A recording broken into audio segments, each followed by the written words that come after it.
ಈ ರೀತಿ ಇಡ್ಲಿ ಸಾಂಬಾರನ್ನ ಮಾಡಿದ್ರೆ ತುಂಬಾನೇ ಇಷ್ಟ ಆಗುತ್ತೆ, ಹಾಗೆ ಕ್ವಿಕ್ ಆಗಿ ಮಾಡ್ಕೊಳ್ಬಹುದು. Hi hello, welcome back to my YouTube channel. ನಾನು ನಿಮ್ಮ ಚೈತ್ರ. ಇವತ್ತಿನ ವಿಡಿಯೋದಲ್ಲಿ ತುಂಬಾನೇ ಕ್ವಿಕ್ ಆಗಿ ಹಾಗೆ ಟೇಸ್ಟಿಯಾಗಿ ಇಡ್ಲಿ ಸಾಂಬಾರನ್ನ ಯಾವ ರೀತಿ ಮಾಡ್ಕೊಳ್ಳೋದು ಅನ್ನೋ ವಿಡಿಯೋನ ನಿಮ್ಮ ಜೊತೆ ಶೇರ್ ಮಾಡ್ಕೊಳ್ತಿದ್ದೀನಿ. ಕಂಪ್ಲೀಟ್ ಆಗಿ ವಿಡಿಯೋವನ್ನ ಸ್ಕಿಪ್ ಮಾಡದೆ ನೋಡಿ, ಹಾಗೆ ನೀವು ಸಹ ಟ್ರೈ ಮಾಡಿ, ಜೊತೆಗೆ ಹೇಗೆ ಬಂತು ಅಂತ ಕಮೆಂಟ್ ಮೂಲಕ ತಿಳಿಸಿ. ಇದರಿಂದ ನಮಗೂ ಸಹ ಪಾಸಿಟಿವ್ ಎನರ್ಜಿ ಸಹ ಬರುತ್ತೆ. ಮೊದಲಿಗೆ ಇಡ್ಲಿ ಸಾಂಬಾರನ್ನ ಮಾಡ್ಕೊಳ್ಳೋದಕ್ಕೆ ಪ್ಯಾನ್ನ ಬಿಸಿ ಮಾಡೋದಕ್ಕೆ ಇಟ್ಕೊಂಡು 8ರಿಂದ 10 ಬ್ಯಾಡಗಿ ಮೆಣಸಿನಕಾಯಿನ ಹಾಕಿ ಡ್ರೈ ಫ್ರೈ ಮಾಡ್ಕೊಳ್ಬೇಕು 1-2 ನಿಮಿಷ. ಆಮೇಲೆ ಇದಕ್ಕೆ ಅರ್ಧ ಟೇಬಲ್ ಸ್ಪೂನ್ ಅಷ್ಟು ಎಣ್ಣೆನ ಸೇರಿಸ್ಕೊಂಡು ಫ್ರೈ ಮಾಡ್ಕೊಳ್ಬೇಕು. ಜೊತೆಗೆ ಸ್ವಲ್ಪ ಕರಿಬೇವಿನ ಸೊಪ್ಪನ್ನ ಹಾಕಿ ಕ್ರಿಸ್ಪಿ ಆಗೋ ತನಕ ಫ್ರೈ ಮಾಡಿಕೊಂಡು ಸ್ಟವ್ ಅನ್ನ ಆಫ್ ಮಾಡ್ಕೊಳ್ಬೇಕು. ತುಂಬಾ ಕಪ್ಪಾಗೋದಕ್ಕೆ ಬಿಡಬಾರ್ದು. ನೋಡಿ, ಈ ರೀತಿ ಸ್ವಲ್ಪ ಕ್ರಿಸ್ಪಿ ಆಗಾದ್ರೆ ಸಾಕಾಗುತ್ತೆ. ತೆಗೆದು ಇದನ್ನ ಪ್ಲೇಟ್ಗೆ ಹಾಕಿ ಇಟ್ಕೊಂಡು ಅದೇ ಪ್ಯಾನ್ಗೆ 2 ಟೇಬಲ್ ಸ್ಪೂನ್ ಅಷ್ಟು ಧನಿಯಾ ಕಾಳನ್ನ ಹಾಕೊಳ್ಬೇಕು. ಎಣ್ಣೆ ಏನು ಹಾಕೋದು ಬೇಡ, ಮೊದಲೇ ಹಾಕಿರುತ್ತಲ್ಲ ಎಣ್ಣೆ, ಅದೇ ಸಾಕಾಗುತ್ತೆ. ಹಾಗಾಗಿ ಇದಕ್ಕೆ 2 ಟೇಬಲ್ ಸ್ಪೂನ್ ಅಷ್ಟು ಧನಿಯಾ, ಅರ್ಧ ಟೇಬಲ್ ಸ್ಪೂನ್ ಅಷ್ಟು ಜೀರಿಗೆನ ಹಾಕಿ ಸ್ವಲ್ಪ ಫ್ರೈ ಮಾಡ್ಕೊಳ್ಬೇಕು, ಜಸ್ಟ್ 1 ನಿಮಿಷ. ಆಮೇಲೆ ಇದಕ್ಕೆ 8ರಿಂದ 10 ಮೆಣಸು, 1-2 ಪೀಸು ಚಕ್ಕೆ, ಹಾಗೆ 1/4 ಟೇಬಲ್ ಸ್ಪೂನ್ ಅಷ್ಟು ಮೆಂತ್ಯ ಕಾಳನ್ನ ಹಾಕಿ ಫ್ರೈ ಮಾಡ್ಕೊಳ್ಬೇಕು.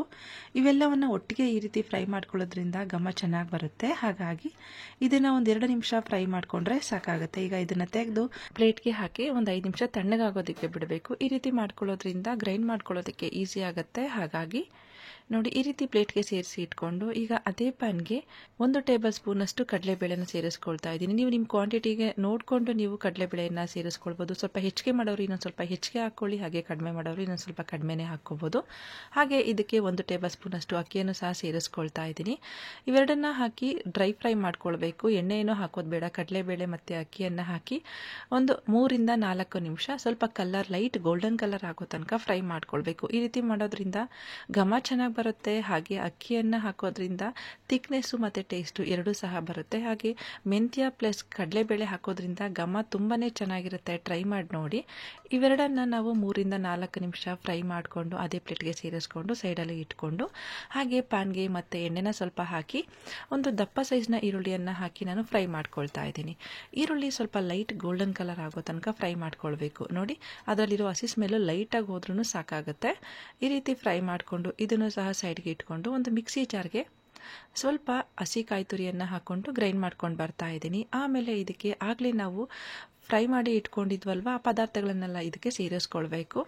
ಈ ರೀತಿ ಫ್ರೈ ಮಾಡಿ ಹಾಕೊಳ್ಳೋದ್ರಿಂದ ಘಮ ಮತ್ತು ಟೇಸ್ಟ್ ಎರಡೂ ಚೆನ್ನಾಗಿ ಬರುತ್ತೆ ಅಂತ ಹೇಳಿಬಿಟ್ಟು ಇವೆಲ್ಲವನ್ನು ಮಿಕ್ಸಿ ಜಾರ್ಗೆ ಸೇರಿಸ್ಕೊಂಡು ಹಾಗೆ ಆಗಲೇ ಫ್ರೈ ಮಾಡಿ ಇಟ್ಕೊಂಡಿದ್ರಲ್ವ ಈರುಳ್ಳಿ, ಅದನ್ನು ಸಹ ಇದಕ್ಕೆ ಸೇರಿಸ್ಕೊಂಡು ಸ್ಮೂತ್ ಪೇಸ್ಟಾಗಿ ಗ್ರೈಂಡ್ ಮಾಡ್ಕೊಂಡು ಬರಬೇಕು.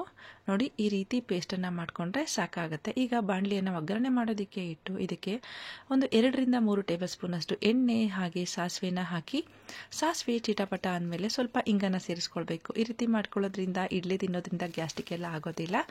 ಹಾಗೆ ಕರಿಬೇವಿನ ಸೊಪ್ಪನ್ನು ಹಾಕಿ ಜೊತೆಗೆ 1-2 ಒಣಮೆಣಸಿನ್ಕಾಯಿ ಅಂದರೆ ಬ್ಯಾಡಗಿ ಮೆಣಸಿನ್ಕಾಯಿನ ಹಾಕಿ ಒಗ್ಗರಣೆನ ಮಾಡಿಕೊಂಡ್ರೆ ಕಲ್ಲರು ಮತ್ತು ಟೇಸ್ಟು ಚೆನ್ನಾಗಿರುತ್ತೆ.